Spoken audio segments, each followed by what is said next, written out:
Hey guys, welcome back to another episode of Basic Baking on the Scran Line. I'm Nick, and today I am going to talk you guys through how to fill and crumb coat a cake. So what is crumb coating? Crumb coating is when you add a layer of frosting around your cake. It's the first layer of frosting that traps the crumbs from the cake so they don't end up on the final layer of frosting.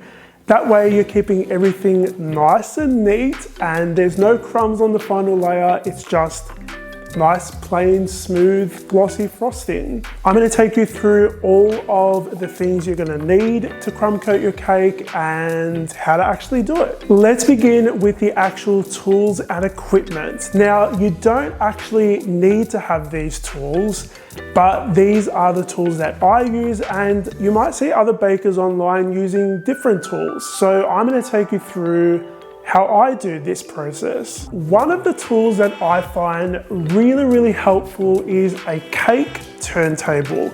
So this is the cake turntable I use. This is a really heavy duty metal cake turntable. It cost me about $100. And if you're someone like me who does a lot of cake decorating, this is a really good investment.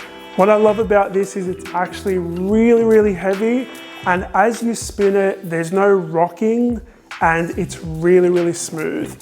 These things come in handy because rather than going around your cake as you're smoothing it out, you just spin the cake turntable and it makes it so much easier. So I would highly recommend getting one of these. If you don't want to spend $100 on one of these, that is completely reasonable.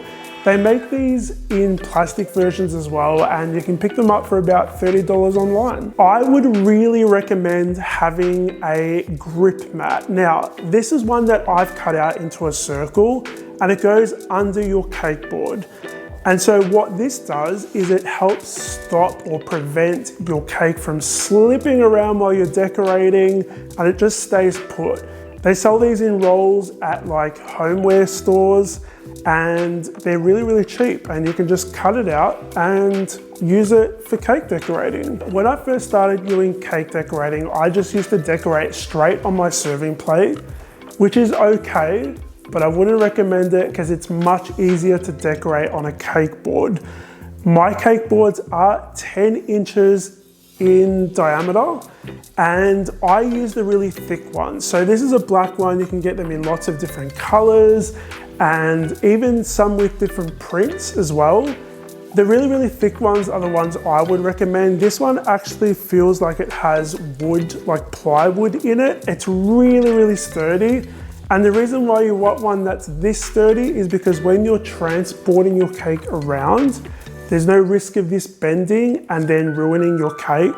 Sometimes when you frosted a cake and it's nice and chilled, if you've got a cake board that's bendy, it can cause your cake to actually crack, and you don't want that to happen. So I would recommend using a nice thick one. Again, you can get these online. They're not that expensive, and it just makes things a lot easier. Spatulas. I have lots of different spatulas. I have big spatulas, small spatulas. This one's a little bit thicker than this one, and they all pretty much do the same thing, but I use them for different reasons. Now, my little spatula is probably the one I use most often. And again, guys, these aren't that expensive. I would definitely recommend having these in your cake toolkit. And this is an offset spatula. All of my spatulas are offset spatulas. So it means that rather than it being straight, this actually has a slight bend, which means that as you're frosting around your cake, your hand is staying away from the cake, which means there's no risk of actually ruining your beautiful smooth frosting. So these are the ones I would recommend. I use these for cakes, and I also use this one for cakes as well, but I use this more for smaller details. So spatulas, offset spatulas, highly recommend them. This tool is probably the one that you guys asked me the most about. This is called a bench scraper or a cake scraper. So you can get these in lots of different sizes. This one's about a medium size. This one's 20 centimeters tall, This will do for most cakes, even like really tall cakes. These things are really, really great because you can get nice, beautiful, smooth edges on your cake, around the sides and on the top. And this just makes getting those edges really, really easy. I would highly recommend having one of these. And again, they're not that expensive. They're sold at most cake stores and you can grab them online at Amazon as well. Obviously, when you're frosting around your cake, you're gonna need a piping bag. I use plastic piping bags. I used to use the material ones, but they kind of start smelling gross after a while. These ones are meant to be disposable, and these are actually biodegradable as well. So I use biodegradable plastic piping bags. Can you wash these out and use them again? Yes, you definitely can. Who's got the time for that though? I just use these, put them in the recycle bin, and I've got a whole bunch of them I can use every time I need to decorate. So this one is a 30 centimeter one. I would call this a large piping bag. This is great for filling and crumb coating your cake. I use smaller ones when I'm doing smaller decorations. The last thing I would recommend having in your cake toolkit is one of these things. So this weird tool is called a cake leveler. This thing is really, really great for getting nice flat tops on your cakes and trimming off those bumpy bits when you've baked your cake. This is great because when you get nice flat layers of cakes, it makes stacking them really, really easy and you get a nice, neat looking cake. What's really great about these is that the kind of serrated wire bit here, I'm not sure if you guys can see it, but it's actually adjustable. So it's adjustable, meaning you can get different heights on your trimmed cakes.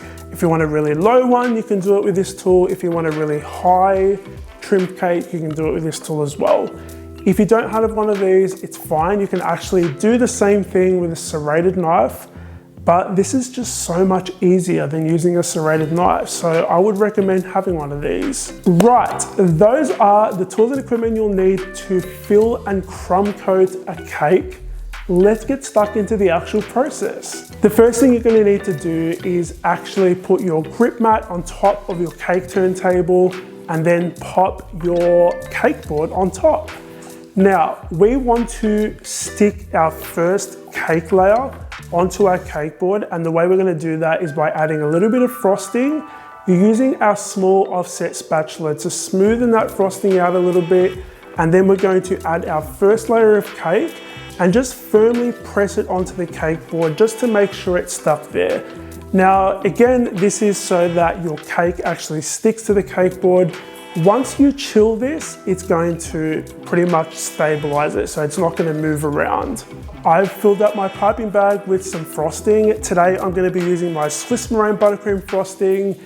You can use American buttercream frosting as well. So we want to pipe a ring of frosting around the first layer of cake.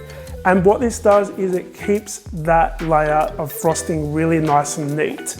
Now, once you've piped that ring, rather than fill it in with more frosting, you can actually fill it with like candies or chocolate ganache. It's really up to you what you fill it with. Today, I am going to be filling it out with more frosting just to keep things simple. So once you've filled it up, we're going to be using our small, trusty offset spatula to smoothen it off. And you can see that spinning the cake turntable actually makes this process really, really easy and effective.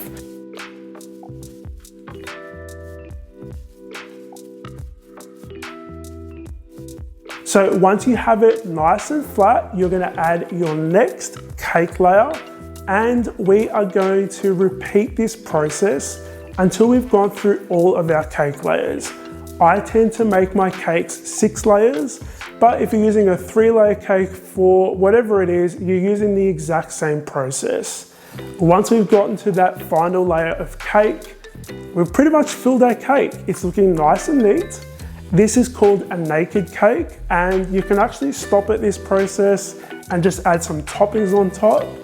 But we're gonna be crumb coating because we're gonna be adding a final layer of frosting on this cake, like a traditional style of decorating. So to do the crumb coat, what we're gonna be doing is adding some frosting around the bottom of our cake and working our way up to the top. Once we get to the top, we are going to be adding some more frosting on the top, and I'm going to be using my trusty little offset spatula to smoothen the frosting around the sides. Now, what you want to aim to do here is actually make sure you're filling in the gaps in between each cake layers, because it's not going to be perfectly filled. So that's what you're trying to do here. Once we've gone around and we've got it pretty much nice and smooth, we're going to smoothen out the top, and then we're going to go around the cake and finish it off with a bench scraper. Now, it's really important to keep in mind the crumb coat is not meant to be perfectly smooth, but I'm a perfectionist, so I like to get it nice and smooth. This layer is all about just trapping those crumbs, and then we can actually make it look really nice and smooth in the final layer. So now that we've actually filled and crumb coated our cake, it's ready to go in the fridge. We want to get this nice and chill and set before we add the final layer of frosting. This is how you crumb coat and fill a cake, guys. Again, once you've added that final crumb coat, it's still called a naked cake.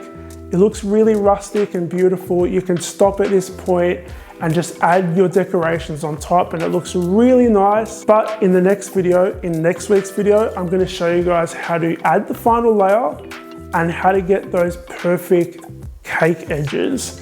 So thank you so much for watching, guys. If there's any questions that you have, leave them in the comment section down below, and I'll see you on next week's episode of Basic Baking. Bye.